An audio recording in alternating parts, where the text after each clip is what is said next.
and welcome to Girls Lunch, your mealtime companion, where we talk about food, gender, sexuality, and where everyone is welcome. I am Nicole Hilton. I am Julia Andreas. And Julia, in many parts of the country right now, including the ones that we live in, is very cold outside. It is, in fact, yes. So you may be hearkening for a warmer time, a summertime. Yeah. A time where you are outside grilling, no longer chilling because it's warm. What is a food that one frequently has on the grill? It is a hot dog. Yes. Ooh, baby. Ooh, baby.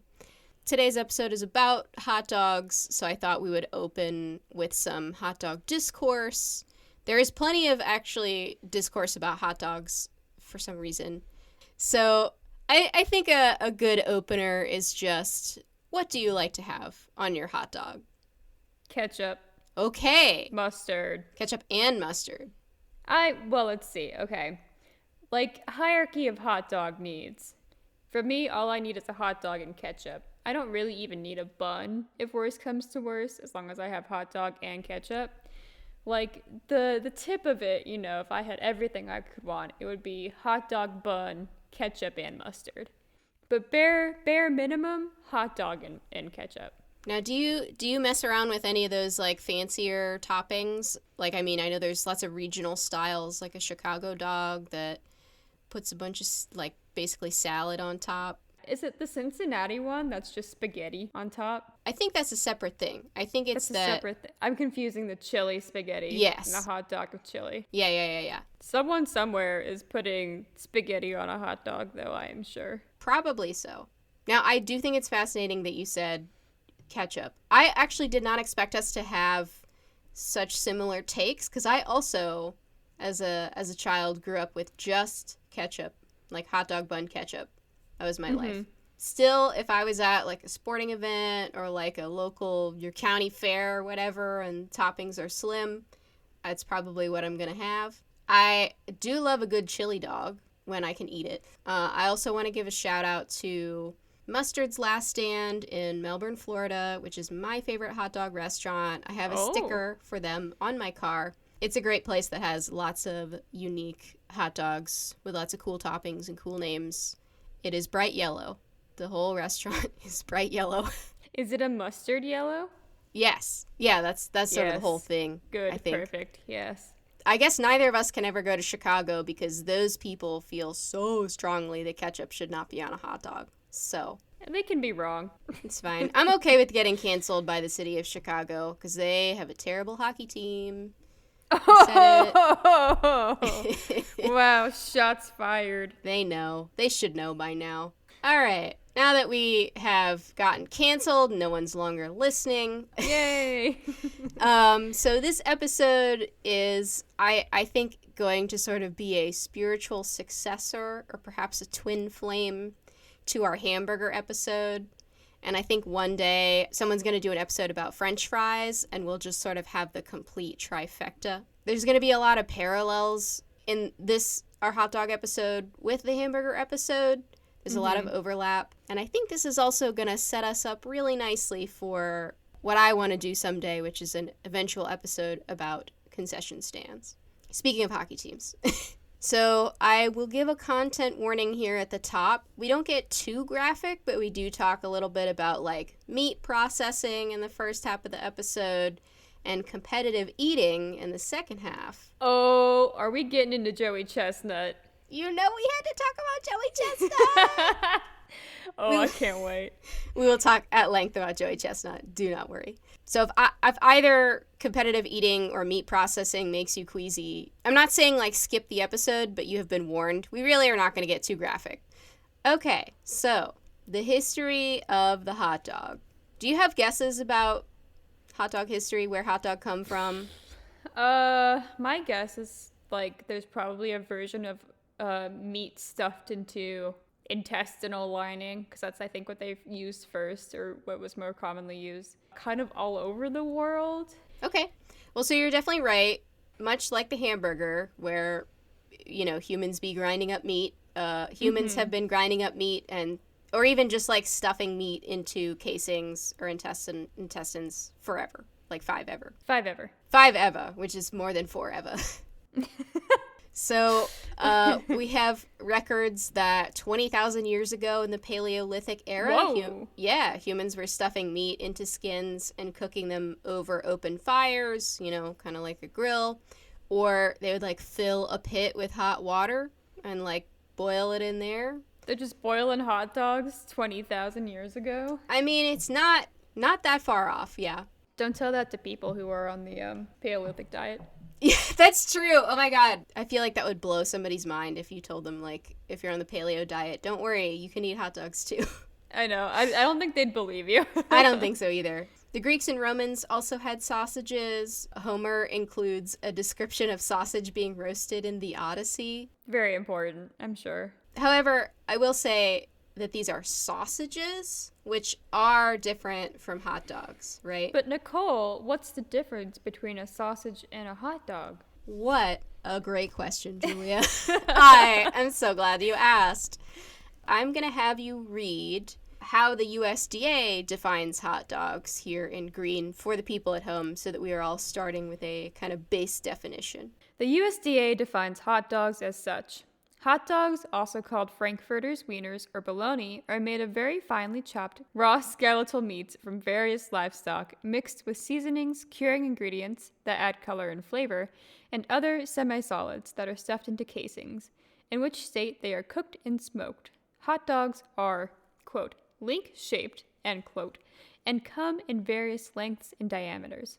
Something that I did not necessarily anticipate in my research was the inclusion of bologna in here. Yeah. Like that comes up a couple of times.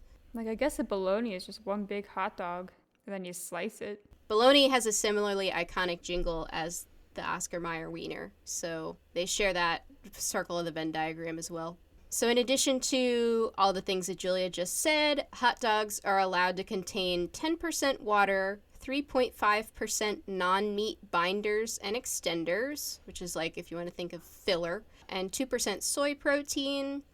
Fat can be up to 30% of the total ingredients. Numbers might be helpful here. So if you have a 2-ounce hot dog, only 1.1 ounces of that might actually be meat. That's less than I was expecting. Something else that is interesting is turkey and chicken hot dogs are not subject to this restriction and can therefore have even higher percent of fat. So if you're like me and you're like, what is skeletal meat? It's just meat like attached to the bone. Mm-hmm. It's not your fine sirloin. It is like the, after you finish carving up your chicken, it is what is left on the carcass. Correct. More or less, right? Yeah.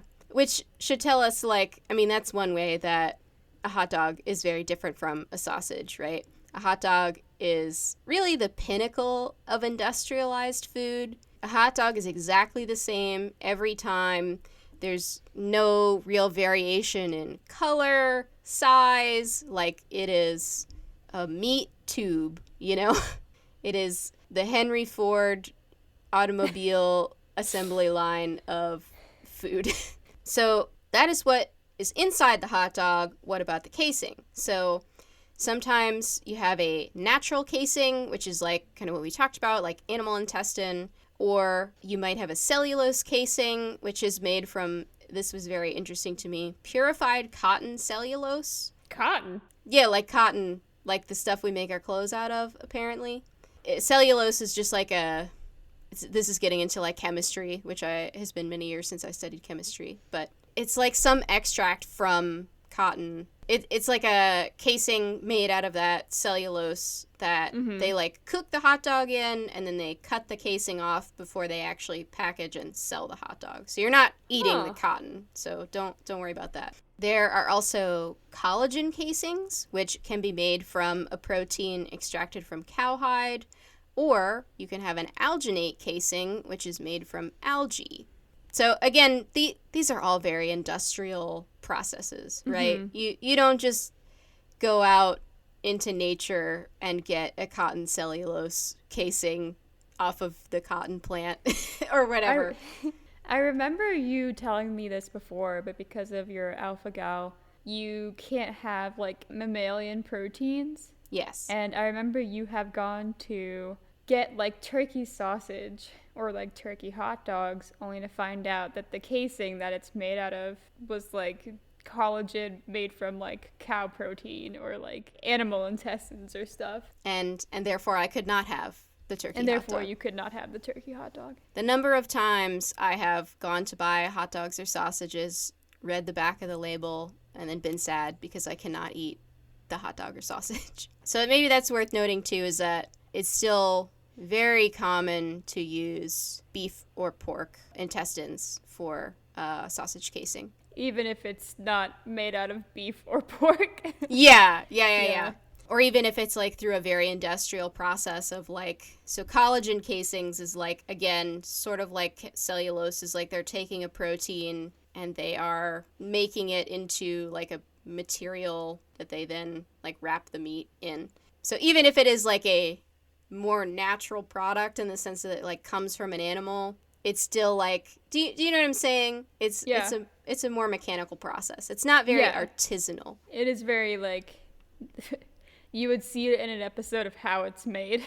Yes. With all the factory and all the little robot arms and stuff. Yeah, that's where you would see the Henry Ford hot dog, the hot dog highway. The hot dog highway, I love that. So, hot dogs also have lots of different names. So you've got the Frankfurter, you've got the Wiener, you've got the hot dog, the Red Hot, the Ripper, lots of others. Some of these that I just rang off are regional names for specific hot dogs or like types of, dishes. So the Ripper is a deep fried hot dog that is made famous by this place called Rutt's Hut in New Jersey. Same thing with a Red Hot, that's like a regional type of hot dog. But you may have, some confusion about like what's a Frankfurter, what's a Wiener, is that a hot dog? Some sort of like rectangle and square type questions may be arising for you. Is every Frankfurter a hot dog, or is every hot dog a Frankfurter? Right. So this is a question you may be asking yourself. So Frankfurters originated in Germany, so like, the city Frankfurt. So confusingly, they began as smoked pork sausages, but nowadays they are usually all beef. Huh. So they did sort of a swapsies. Oh, I have a question. I'm so sorry. Are hot dogs smoked? They don't have to be. But they can be? What did the USDA say? It says cooked and smoked. So I don't think they necessarily have to be smoked to be considered a hot dog. Because also, like, as we'll talk about later, like, lots of different places have lots of different ways of, like, preparing a hot dog. Think of your hot dog cart. You might get it, like, boiled. You might get it grilled. You might have it on a flat plate. But that's a good question. Sorry, please continue. No, so you're good. So Wieners originated in Austria. So if you think of, like, Wiener Schnitzel. Wiener Schnitzel. Exactly. Wieners are a combination of pre-cooked pork, beef, and veal. So if you've ever heard of those, like, Vienna sausages, like the little guys that come in the can. But do not get that confused with Vienna beef, which is an American all-beef hot dog company. Well, that's confusing. Yeah, so you have Vienna sausages, which would technically be considered wieners because of, like, the meat that they are made with. And those are the guys that come in the little can. And then there's also an American hot dog company called Vienna Beef, which is beef hot dogs. Try to stay with me here. Taking notes. So that's Frankfurters, that's Wieners. The term hot dog, so I found just yesterday in my last little bit of research for this that there are 3 guys who have written a book and done a bunch of research just on the origin of the term hot dog. And they have read like dozens and dozens of sources, college magazines, things like that, to try to find like the first time someone referred to a sausage as a hot dog. And it's things like this that remind me why I love academia. like, oh, hi, you're at a conference, like, oh, what do you do? What's your research about? Oh, I've written the most extensive account of the origin of the term hot dog. I love that. These guys, so the book that I'm referring to is appropriately called Origin of the Term Hot Dog. and it is a collection of work by the three guys named Gerald Leonard Cohen, Barry A. Popek, and David Schulman. Trying to read through this book, I don't know to what degree it is like a book or it is just like a collection of all of their work. It feels a lot like you're following a Pepe Sylvia board with all of the like strings and push pins and things like that, because it's like, okay, so we have here in Yale in 1895, August, they said in this column that a hot sausage, but then over here in 1896, they called it a dachshund sausage, you know, like. Oh, interesting. I don't know. I love this for them. Also, you know what? Follow your bliss, you know.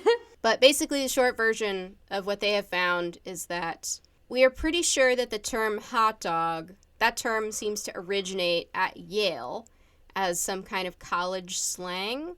So there's like a clothing store in, where is Yale? New Haven? Is that right? I do not know. There's a clothing store in Yaletown, Yale City. Yaletown, USA. Yep. The clothing store is called like Kennedy, and there is this late night lunch wagon called the Kennel Club, and the Kennedy Kennel Club, like there's some association there, and at the Kennel Club they were well known for serving these types of sausages. And there's also a slang term for hot dog that is used as like slang for someone who's a sharp dresser, a good athlete, a show off. So perhaps, you know, someone who's got the drip, someone who has the riz. How do you do, fellow kids? You know? Yeah. Something along those lines, as I understand it. That also presupposes that I understand modern slang that the kids use, which is a stretch. So again, like, we have this lunch wagon called the Kennel Club, which is colloquially known as the dog wagon, you know, kennel, dog, you get it. The Kennel Club served dog sausages. So I think hopefully we can kind of see like all of the things that are brewing to sort of give us the term hot dog referring to the sausage. That is as much as our friends Cohen, Popek, and Schulman have figured out. It's from somewhere in Yale, something that the kids started saying, and here we are. It's always the youth, right? It's the youth. They are innovators in every generation. They are at the forefront, especially when it comes to who said this thing first. They said hot dog first. So, much like the hamburger, we have many apocryphal stories about the hot dog's origin. Like, we have the Kennel Club and the dog wagon. But like many other, you know, famous American foods, people try to have a specific, like, this was the moment that the hot dog was born. I love these, man. They're so out there and, like, obviously fake. They require a lot of suspension of disbelief. Like, the one I always think of is the donut one, with, like, the captain steering his ship and he wants to hold on to his donut, so he, like, skewers it on the steering wheel of the ship or whatever. And it's just like, nah, man, that was not it. But it's fun. Yeah, well, that's the thing, right? Is, like, these stories are way more fun than just sort of, like, I don't know, we already had sausages and, like, it makes sense to just kind of put it between bread so you can carry it around. Like, that's not a very exciting story as opposed to... Not marketable. No. As opposed to some of the ones that I'm about to tell you, pretty much all of which have been debunked. So we're just playing pretend. I want to be clear that I'm not making it like, oh, this is how the hot... Like, we're pretty sure these are all fake. So story number 1, let me set the scene. It was a dark and stormy night. Not quite. It was a cold and rainy day for baseball. There's a baseball game happening in New York. It's wild to me that these always have really specific dates. It's like, how could you possibly pin it down to this very moment? I don't know. I think people are just sort of drawing numbers of like, yeah, that sounds right. 1901, yeah. Sure. So we have a cold and rainy day in New York for a baseball game in April 1901. Concessions apparently already exist at this point, but nobody is buying any because it's cold, it's wet. all the concession stands have are peanuts, soda, and ice cream, which is not going to warm you up on a cold, wet day. The guy who is in charge of selling concessions is like, oh man, nothing's going here. I don't know. So he tells his son to go to the nearby, like, German neighborhood and go buy up all the sausages that they have. And he says something like, oh, what do they call them? Those dachshund sausages, those dogs, those hot dogs. Go buy those and get some rolls and mustard while you're at it. And the son goes and gets those and brings them to the baseball stadium, and everybody buys them, and then we have the hot dog. Wow. It's so highly suspect. I've heard this one before, for sure. Yeah. Okay. Let's go for story number 2, which supposedly happens at the St. Louis World's Fair in 1904, which we have talked about before. A place we should be familiar with. There is a Bavarian sausage maker who is selling sausages. This story to me is the most insane one. So he's selling sausages and he wants them to be hot so that people can, you want your hot food to be hot, right? He gives people white gloves. That don't make no sense. With which to hold the sausage so that their hands don't get burned or dirty. But then no one returns the gloves. So he starts losing money. But, like, even if they did return the gloves, you can't. I really don't know. You're gonna just reuse the gloves? I don't understand. This one's a really hard sell for me. So supposedly his wife or somebody says, like, oh, what if we use bread instead of these fancy white gloves? And so he, finds a baker who's nearby, and he buys the rolls from the baker and starts selling them, like, as a unit. Sausage and roll, and the hot dog is born. I think you should have been suspicious of this one as soon as I said World's Fair. We know that those are often highly suspect as places of origin. And then finally, story number 3, we have German immigrant Charles Feltman was not having any luck selling meat pies on the streets of Coney Island. We don't know if it's because of Sweeney Todd. That's a joke. Sweeney Todd has probably not been written yet. But no one's buying the best pies in Coney Island. So instead, he has a local engineer design him the first ever hot dog cart. So it's like a wagon with a burner on the inside to heat like a pot of water so that he could like boil the hot dogs. We know that this is not true. The hot dog cart was not Feltman's idea. There's actually, I think, some evidence to say that he was very suspicious of street vendors on Coney Island, which I think is kind of funny. But he did have a restaurant there where he possibly served some sausages. So, also fake. Very interesting that all of these stories about the hot dog origin are all from the perspective of, just some guy who's trying to make a living and he needs to come up with a quick solution fast to keep his business going in these terrible conditions. Yeah. It is. I think I said this earlier, but these stories are definitely marketing. Yes. And it's very American as well, right? This one guy he was an innovator. He was a disruptor. He was so smart. God, don't say disruptor. Yeah. It hurts. Just one person was supposedly so smart to fill this need that he sees in the market. Yeah, we Americans really love stories like that. Instead of I don't know, my daddy gave me money to start my own business and I come from generational wealth. We're we don't ever want that to be the origin because that's not, again, marketable for anything, right?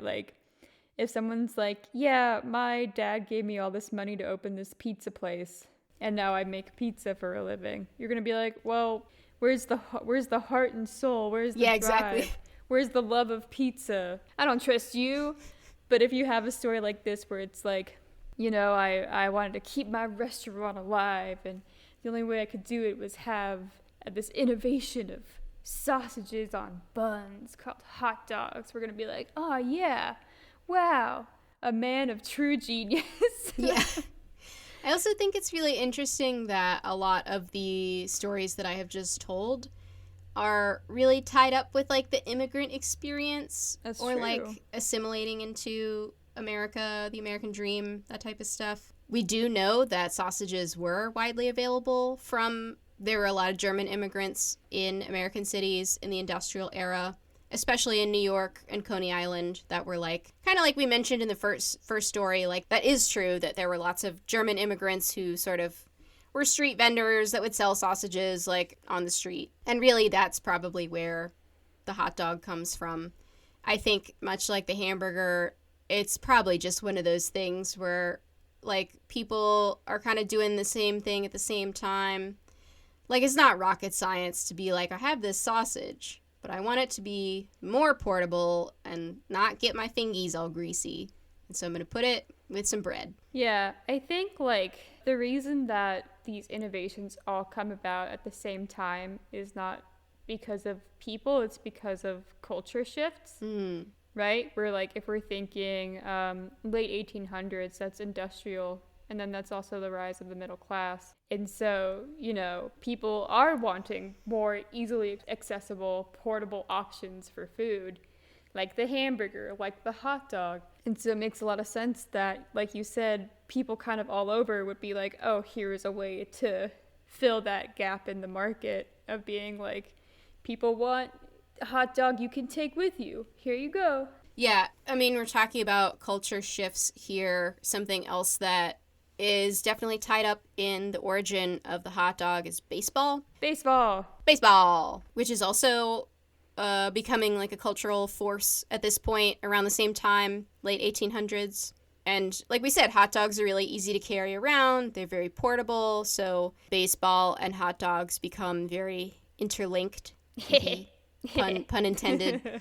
I don't want to say too much more because I want to leave some skeletal meat on the bone for the concessions episode. But like we said, you know, people are on the go. They're in cities. They got to go to work. They got to come home. They got to take the trolley. They got to get on the subway or whatever. We're a nation on the go. So we need our hot dogs to be on the go as well. Julia, have you ever heard the saying, you don't want to see how the sausage is made? Yes. This, I think, really hints at something that we also saw in the hamburger episode, where we have this suspicion of, like, what's in that meat because of The Jungle, so which we talked about before. The Jungle by Upton Sinclair was a novel that was supposed to be about, like, the evils of capitalism and why socialism may be a better go, or unions, terrible working conditions, etc. But instead, lots of people were like, oh my god, the way that we make meat is so gross.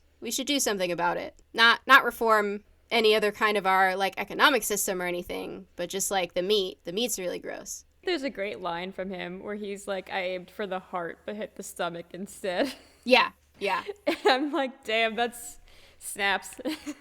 Yeah, really, really iconic.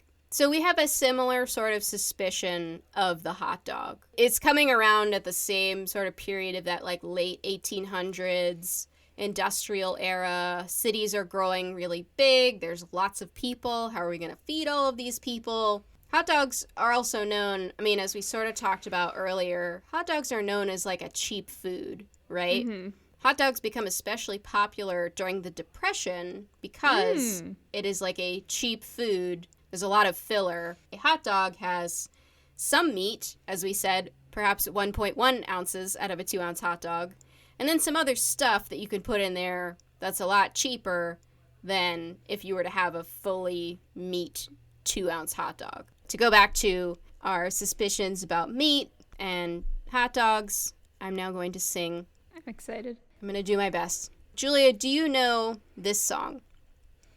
I need one of the little like when you do a cappella, you have like the little harmonica to get in key.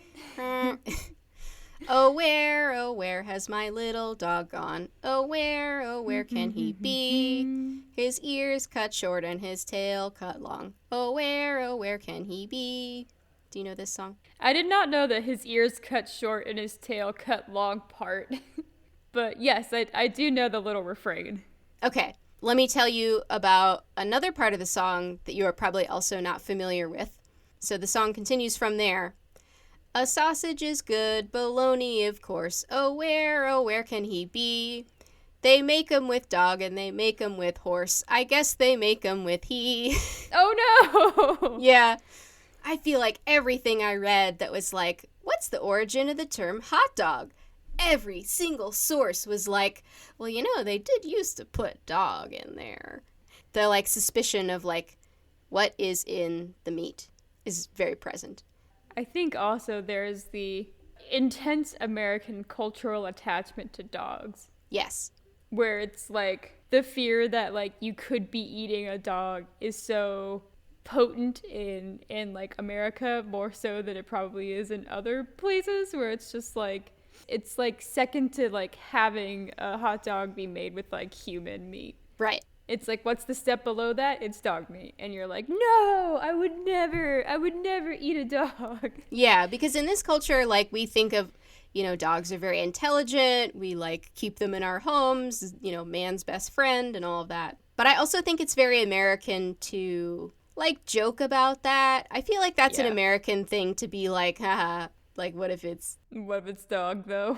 Yeah. So one of the books that I read for research is called Man Bites Dog by Bruce Kraig and Patty Carroll. And in their introduction, they have, I think, a really fitting kind of description of the hot dog. Oh. As we're sort of hitting on it here, which I will read because I forgot to put it in the notes.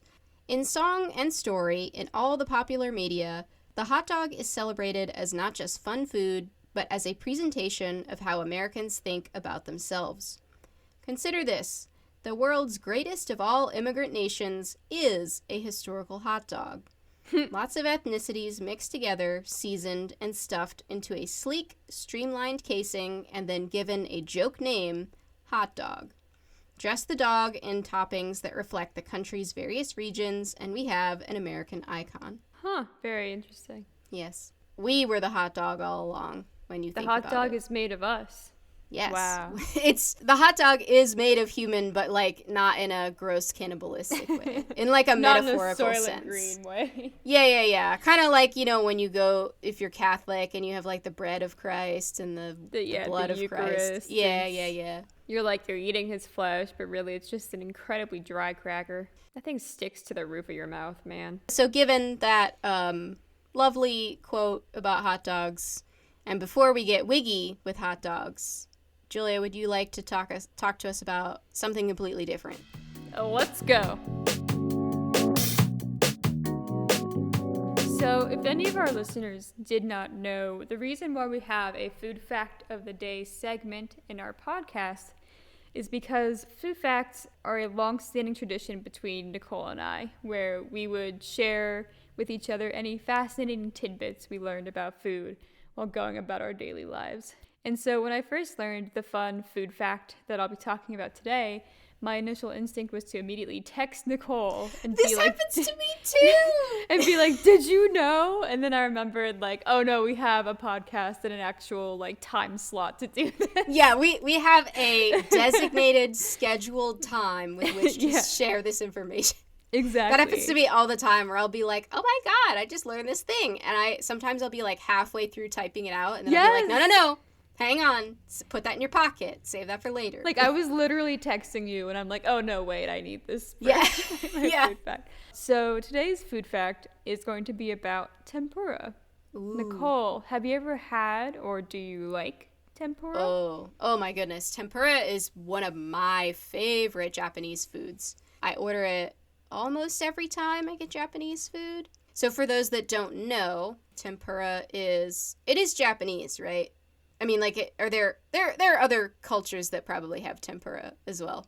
I'm doing little shifty eyes. Julia's doing like I don't know. I don't know. As I understand it, tempura is a Japanese food. It is fried. It's like any other fried food. You have like a batter. Usually you do like the panko breadcrumbs, so it's very crispy. My favorite is shrimp tempura. I could eat that all day long. Yes. All day long. God, I love shrimp tempura. It's so good. Yeah, I think like tempura usually is like a very light batter. Yeah, it is a little different than like a traditional, if you think of like a deep fried Oreo. It's not quite that. Yeah, it's usually like pretty airy, and traditionally like not too seasoned, so it's more of like this is just a coating for the cool thing inside. Very crispy, great crunch.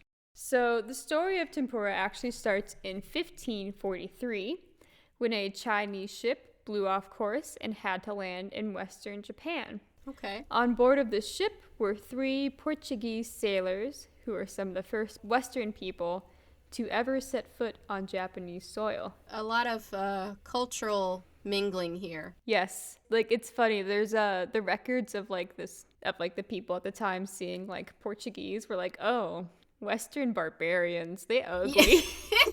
Why they look like that? They're very much like, ew, gross. Yeah. But this accidental like meet cute between Japan and Portugal led to about 100 years of trading between the two countries. Just because of these 3 guys? I mean, I'm sure there was more. Like, Okay, I don't want to pinpoint it to like exactly this moment, right? Yeah. But I'm sure like that it opened the door to like more people from Portugal coming and going, and trade eventually ramped up. And during this time, Japan was in the middle of a civil war, and they liked the Portuguese, and they really liked how the Portuguese had guns. Very handy in a civil war. Eventually, though, the trading between Japan and Portugal expanded to things like soap, tobacco, wool, and even religion. Oh. So eventually, Catholic Portuguese missionaries started setting up camp in Japan to do what missionaries do, you know, spread the good word of... Jesus Christ. Speaking of, to spread the good word of Jesus and also, you know, their religious traditions and ruin cultural heritage. Anyway. Yay! One such Catholic tradition, what I'm very familiar with, being Lent, which is a time of fasting where usually eggs, milk, and meat were forbidden. No fun allowed. It's up to debate whether, like, seafood and fish was considered forbidden too. I think it's probably by country, because in a lot of places, what is determined to be a fish could be a duck. Huh. Could be a dolphin. Huh. Is it in the water? It's a fish. Sure. But I think other places were like, yeah, not even fish. So I don't know exactly like where the delineation is, but for at least these Portuguese missionaries, like any sort of meat, they did not usually eat during Lent. The common dish that they had and that other Catholics elsewhere served during this time period was, I'm going to try and say this the best I can, pejinos de horta, which is a battered and fried green bean recipe whose name translates to little fish of the garden. I love that. So the name tempura actually doesn't come from pejinos de horta. Obviously. Right, yeah. Those are not the same. It is theorized, and this is like the leading theory, that it actually comes from the Latin word tempora, which means like time period. So this is like, you know, you're sitting there, you're just a Japanese dude, and they're just like, why can't I have meat? And they're like, oh, it's the tempura. And then they hand you these fried green beans. And you're like, all right, yeah, it's tempura. Yeah. So I can definitely see like that sort of like cross-language communication happening there. And the Japanese people took the battered fried food of Lenten time and made it even better and started calling it tempura. Starting in about the 16th century, like when all this trading was happening, western areas of Japan, like Nagasaki, had their very own distinct style of tempura, where the batter was thicker and sweeter, and usually was covering vegetables, but maybe sometimes other things, and was eaten without any additional seasoning or dipping sauce. So you just got the fried vegetable or fried fish. As the food trend started moving east, further inland, in the 17th century, tempura went by other names as well, as it kind of like continued its little Oregon Trail across Japan. I'm going to also try to pronounce this the best I can. Tsukegi, I think. And Shojin tempura were other names for it. Shojin being the word for like vegetarian in Buddhism. Because of the Buddhist beliefs in the region, tempura was pretty strictly battered and fried vegetables. As you move like further east, you get from like a thicker batter, but it's more like a fritter, to just veggies that are being battered and fried. And then finally we get to Edo, today known as Tokyo, in the 18th century. And this is where, like, tempura finally hits it big. It finally takes off.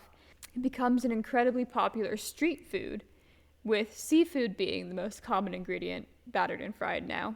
These street stacks were served on skewers, so very handy, very portable, and usually with a side of daikon oroshi, which is a grated radish, for like a refreshing bite between your like crispy, like more greasy fried shrimp or whatever they're having.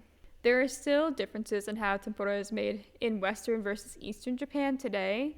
In the West, tempura batter does not contain any eggs and is fried slowly at a low temperature. Then it is served simply with salt, nothing else. In Eastern Japan, egg is used in the batter alongside flour and water, and the veggie or seafood or whatever you're frying is fried at a high temperature in sesame oil, and then they're served with dipping sauce and daikon oroshi. So depending on where you are in Japan, tempura might look different. And I think, like, you know, nowadays, it's kind of like fair foods where, like, anything can be battered and fried. Like, anything can be tempura fried. Like, I'm so sure I've seen, like, tempura wagyu steak. It's kind of like, you can tempura fry anything if you wanted. There's probably a tempura fried Oreo out there.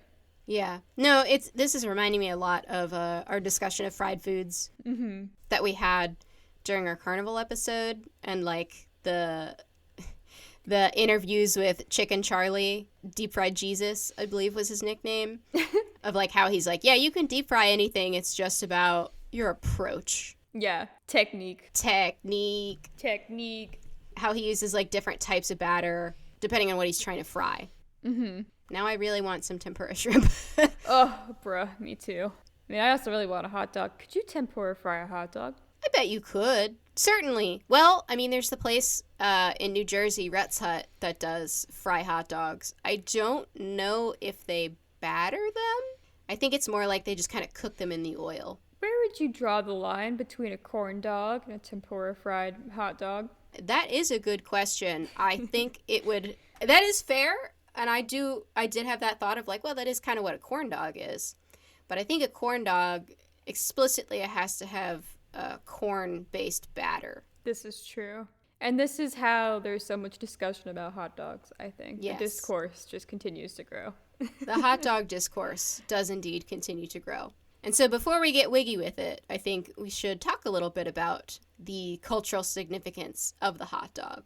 Which, I mean, I don't even really know where do you start, you know? We already talked about you don't want to see how the sausage is made. Hot dog as like some kind of exclamation of surprise. Hot dogging, which is like, you know, your performance stunts. You're really hamming it up. There's the Wienermobile. Oh God, the Wienermobile. The Oscar Mayer Wiener theme song. There's also the phrase raw dog, which is like, obviously has a sexual connotation, but I have had students use the term raw dog to me before as like just a normal like, oh, it was a really rough time. Like that exam really raw dogged me, and I was just like, what? Why do you have to say that? Do you have to? It is true. That is what the kids have been saying lately. No, I had students in my class like I guess 2 or 3 years ago who were using raw dog in that way, and I was like, I don't want to be a Puritan boomer, but could you not? It makes me feel a little weird. Makes me uncomfortable. It does make me uncomfy. Are there other cultural associations with the hot dog that I'm missing, Julia? I mean the wiener dog, the little dachshund. Oh yes, yeah, like the literal dog animal. All I can think about right now is the little Spanish song about a fat wiener dog who had a sailor hat on. I don't know if you heard it. It was like a very popular soundbite for a while on like TikTok and Instagram. Oh, maybe. But it was like perro salchicha, gordo salchicha. It was very cute. That's all I can think about right now. Yeah. Yeah. I'm like, oh, little dog. Yeah. Perhaps one of the pinnacles of American hot dog cultural significance would be the Nathan's hot dog eating contest that happens every 4th of July. Let's go. Usually in Coney Island, New York, which I think further, we've talked a little bit about this, and I'd probably like to be more explicit at some point. about the tie between American identity and hot dogs. How can you get more American than having a eating contest for a highly industrialized processed food where the goal is to overconsume as much as physically possible? Pushing the limits of your human physical ability to overconsume hot dogs. In the name of sport, you know? In the name of sport, it's just like the most American thing, right? Like that is, I'm sure, something that other countries point to and go like, my God, how American. It is really peak American, honestly. And that's something that is acknowledged and even like played up by the event organizers and everything, which we will talk about in a minute. Let's get a little wiggy with it, shall we? Shall we put a little wig on our hot dog? Let's do it. Okay. So I would like to talk about not only the Nathan's hot dog eating contest, but also sexism in competitive eating. This is a good point. Yes. So we all love Joey Chestnut. I think we're all valid for loving Joey Chestnut. But let's put on our like tinfoil conspiracy theory hats for just a second. Is your hat on? I never took it off. Okay, good. What if I told you that we love Joey Chestnut because of a carefully orchestrated effort to platform him, a white American man, while sidelining people of color and women? I'd say, damn, that would make sense, huh? It would. Further cementing the cultural zeitgeist of Americana. Yes. But before we get to that, let's tell another apocryphal story about hot dogs while we're at it. Oh, all right. So this is the summary of like the supposed origin of the Nathan's hot dog eating contest that I would like for you to read for the people at home, Julia. Here goes. As the legend goes, 4 immigrants gathered at the Nathan's stand on the corner of Surf and Stillwell in Coney Island on July 4th, 1916. Let's check some boxes, shall we? We've got immigration. We've got a company. We've got a highly specific date. Which happens to be the 4th of July. Yes. Arguing with one another over which of the 4 was the most patriotic transplant, Nathan Handworker heard the argument outside the stand and allegedly challenged the quartet to test their patriotism by seeing who could consume the greatest number of his hot dogs. Irish expatriate Jim Mullen won the contest as he tucked away 13 dogs in 12 minutes. No quotations or press clippings exist from this apocryphal event, yet syndicated press outlets and other local newspapers continued to push this legend in their write-ups of Nathan's contest each year until, nearly a century later, longtime New York promoter and press agent Mortimer Matz, great name, admitted in a 2010 New York Times interview that the origin story was a marketing fabrication intended to legitimize the event after it first became an annual tradition in 1972. From a 2023 essay in the Journal of Sport History. Wow! Yeah. I had to include, like, all right, not just the story, but the guy who wrote the essay from Journal of Sport History was like, let me tell you about this, actually. Mm-hmm. I will say that Nathan Handworker is his real name. So if you've ever heard of Nathan's Hot Dogs, that's Nathan. And it's worth saying also that I always knew Nathan's Hot Dogs as just like, oh, it's just a brand of hot dog you buy at the grocery store. It does have a restaurant. There is a hot dog stand. That's where they originally came from, in Coney Island, New York. I did not know that. So, now that we know the fake history of the hot dog eating contest, so Nathan's has had this hot dog eating contest since 1972. The first, I'll say 30 years or so, was really just like some people seeing how many hot dogs they could eat. Like they talk a lot about like, I don't know, we just sort of pulled some people from the crowd and said like, hey, do you want to eat a bunch of hot dogs for this contest? And it was just very much like just kind of like a local thing, not a huge deal.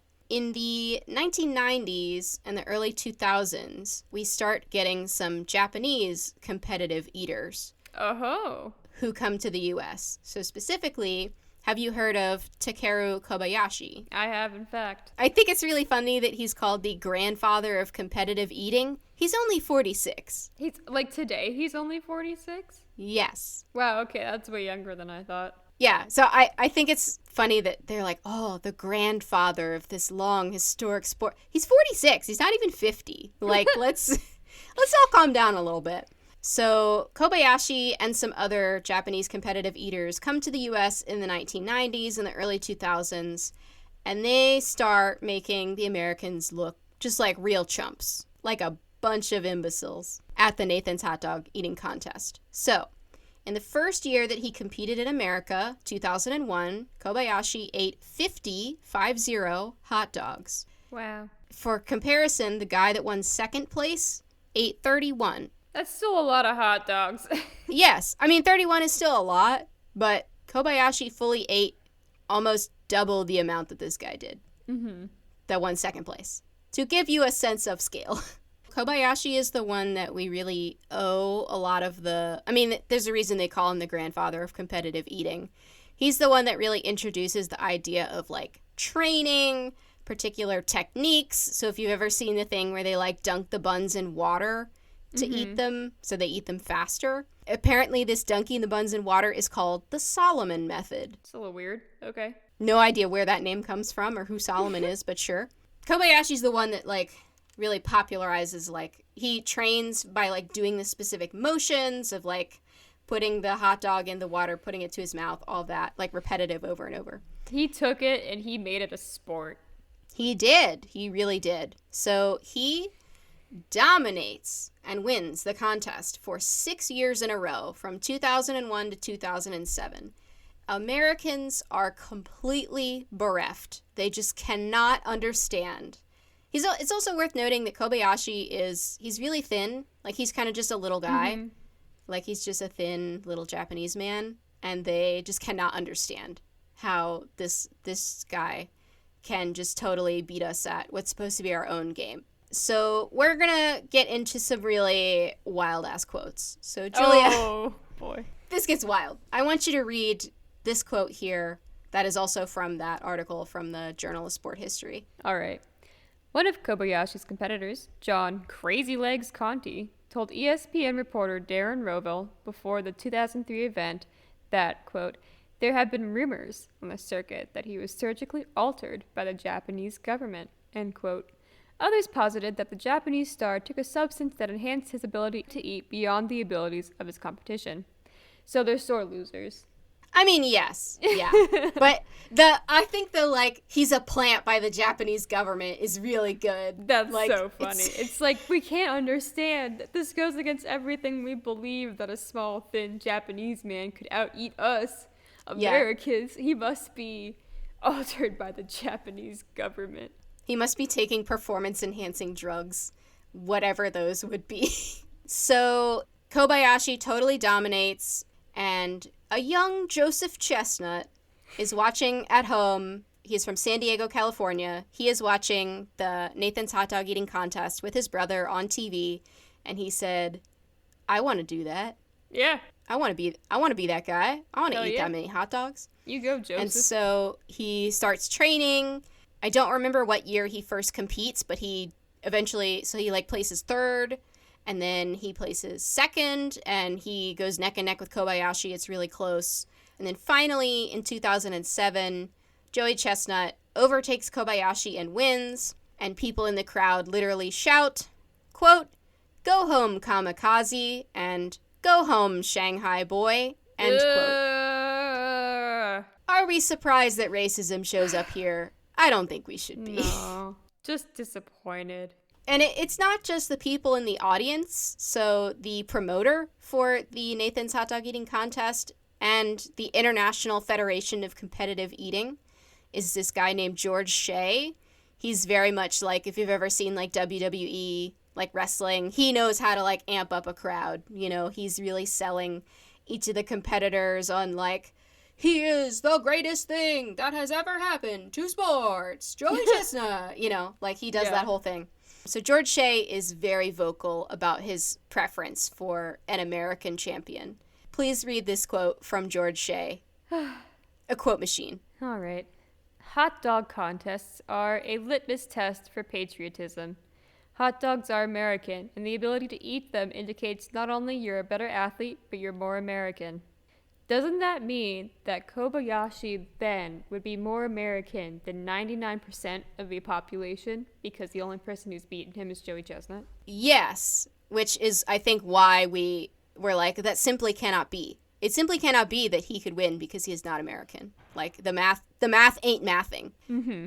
And, maybe we need to give George Shea some grace with some of the things that he says, because he is on the record as saying, quote, "A lot of what I say literally isn't true in terms of words, but it's emotionally true." Which, wow. And this man is a quote machine. Like, maybe a terrible person, but gives a great quote. George also has a brother named Rich who, like, runs the federation, runs the hot dog eating contest. He's also, like, a promoter.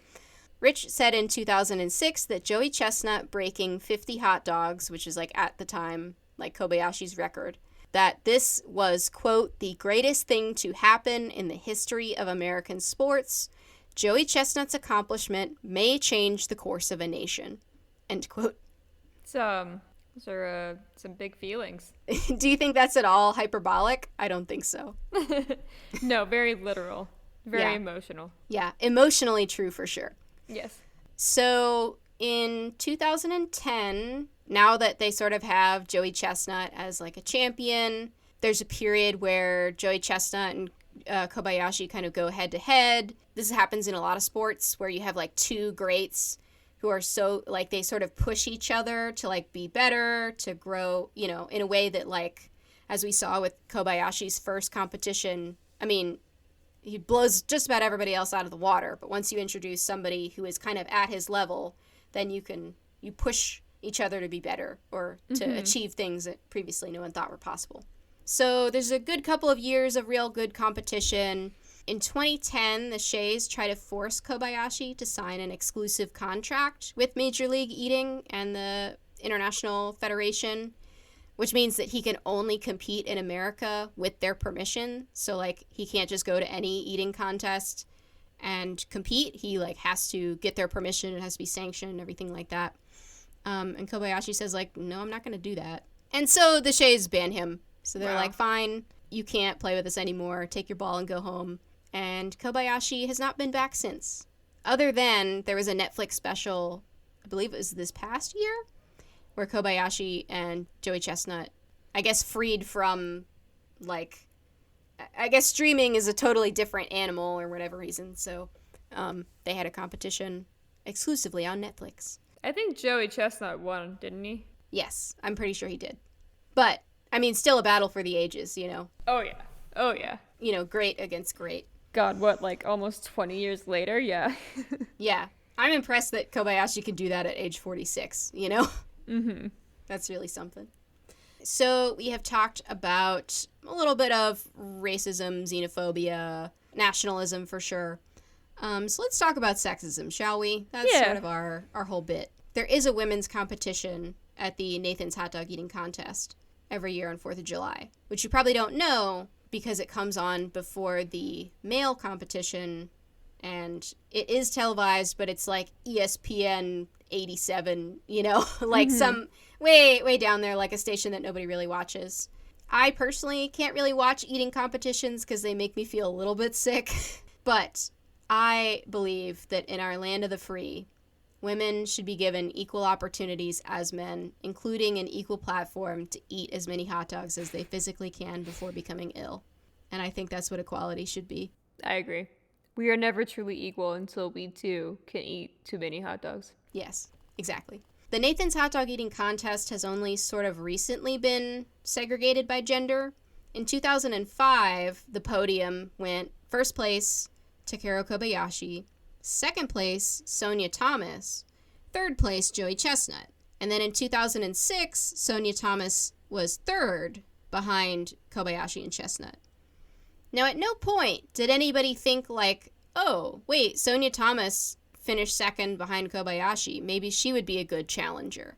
They go right for Joey Chestnut in terms of, like, the promoters are like, Joey Chestnut is our greatest hope. Like, he's the one that can take home the crown. Wow. Sonia Thomas, like, her? I don't know her. Well, she won second place. She won third place. What? Who's she? And it's worth noting, Thomas holds plenty of competitive eating records and can easily hold her own against male competitive eaters. In 2004, she won the Wing Bowl by eating 167 chicken wings in 32 minutes. Jesus. And she was the first ever woman to win the competition. And she has like a bunch of other records in a bunch of other foods that I do not recall at this time. I also want to say, while we're talking about Sonia Thomas, that she goes by the nickname the Black Widow. And she explains her reasoning for this name on her website. Julia, please read the reasoning for her going by the nickname the Black Widow. Yes, ma'am. Because, like the female Black Widow spider, it is my desire to eliminate the males. In competitive eating, I want to eat more or faster than the men. I want to make boys out of them. Love that. You know, this is what I'm talking about by Snaps. like equality for all. You go, girl. Yeah, love that for her. She's also I don't know if she still is. She's retired from competitive eating now. But if you wonder, like, what do these people do in their day-to-day life? She's a manager at a Burger King on Andrews Air Force Base, or near Andrews Air Force Base, which is in Maryland. So it's like the idea that I am inhabiting the same state and near geographic region as Sonia Thomas is fascinating to me. Local icon. Yeah, exactly. What if you, like, went in? I mean, I don't know. You probably couldn't use the base. But, like, you just went in and she was there. Would you be like, can I have your autograph? I mean, I do kind of wonder. Like, I feel like there's probably people that do that. I don't know. Yeah. So I don't really know why competitive eating is segregated by gender. If I just had to guess, I think it's probably because watching women eat this way is not appealing to the male gaze and contradicts our sort of social norms about how women should eat. And also, we just generally don't take women or women's sports seriously, like, if we're just being blunt about it. Yes, but also, to juxtapose this, there is a very specific sexual fetish that has to do with women overeating. This is true. And there's also, especially recently, mukbangs, where Yes. there are women who are eating incredibly large portions of food. So it's like, it is okay for women to do this activity if it is for my sexual pleasure. Right. It is not okay for them to do it in competition with men. Right. And to possibly beat us. It is one of those things where it's like, if it is not for me as a guy to get off on, and instead of it's like challenging me as a guy because I can't do what she can, I don't like that. Yeah. Now, don't get it twisted. There are plenty of women at the men's competition for Nathan's Hot Dog Eating Contest. There are conventionally attractive women with signs. They keep score. There are women in the audience who literally, like, flash their tits at competitors, apparently. But these women are spectators, right? They're the ones who are watching. They are not the competitors. It honestly reminds me a lot of the work that I did for my undergraduate thesis, which was about women's sports, and how there's this kind of discomfort when women are the object of viewing. Mm-hmm. I mean, there's plenty of, like, we've sort of talked about it before, but, like, sports leagues are, like, as soon as they figure out that they can sell to women, like, in the audience, oh, great. But having women be, like, the object of the viewing rather than the viewer oftentimes, like, makes people uncomfortable. Again, because, like, women are being viewed in a not socially stereotypical way. So, like, basketball or whatever. It's not a sexual thing. Or, like, soccer or, like, women's rugby, they're getting punched. There's bloody noses. It's, like, not feminine. It's not sexy. So people don't like to watch women not doing feminine, sexy things. Exactly, yeah.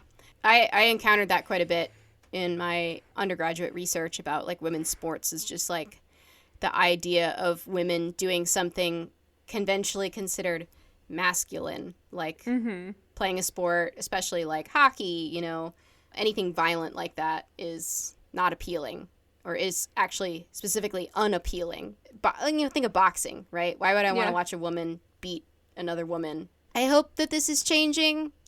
Maybe if we recall the fervor of Caitlin Clark last year, I guess it was, selling out crowds to watch basketball. She's breaking all kinds of records, but I think generally we just have some kind of uncertainty about women in sports.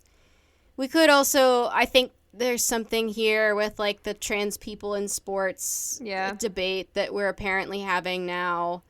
I'm not going to talk about that because I think it's dumb and I don't want to feed the right-wing trolls. Trans people should be allowed to play whatever sports they want. I think it's just very silly. I don't have the energy to... Well, we're just talking about hot dogs, man. You know, like... That's a different podcast and a different conversation with people who are maybe not just, like, incredible food lovers to talk about.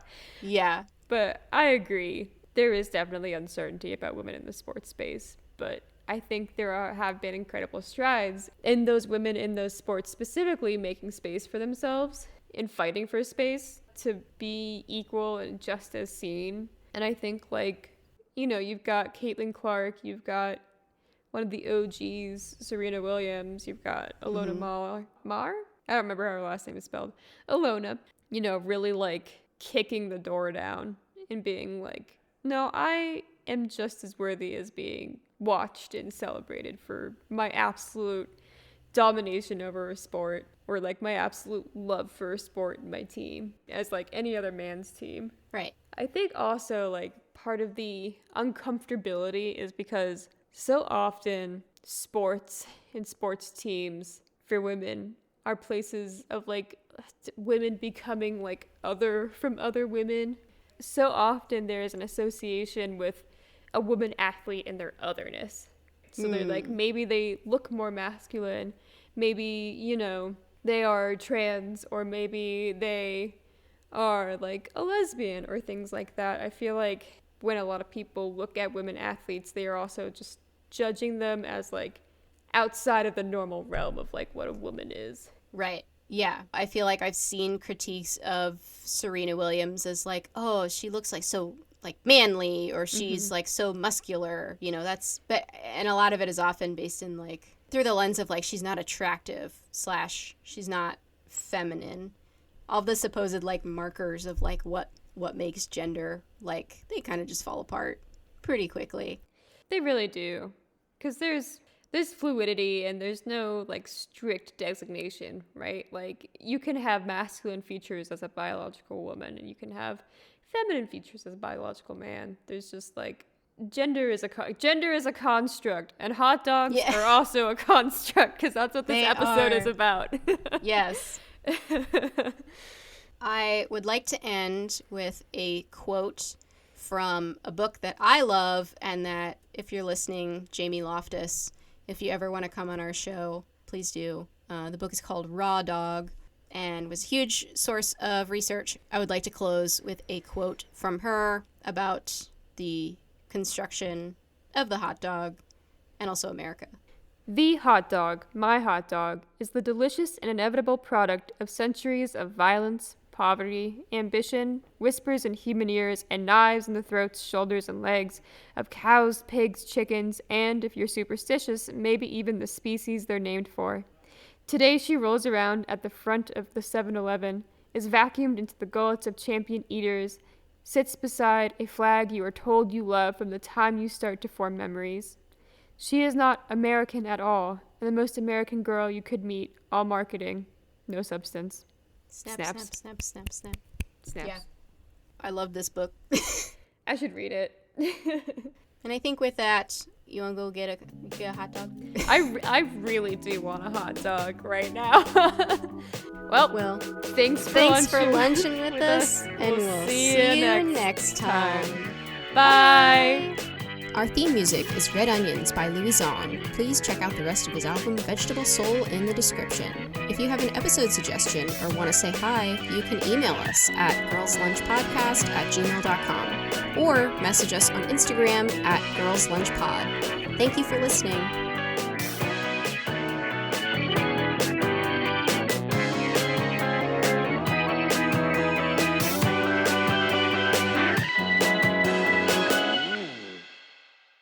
Sorry, I got distracted because all of a sudden my curtain over here was just moving, and I was like, ugh, and I realized it's the cat. He's like, hello, let me in. I have things to say about hot dogs and how you should give them to me specifically. What do you have to say about hot dogs? We know you like chili. Yeah? I heard a little meow.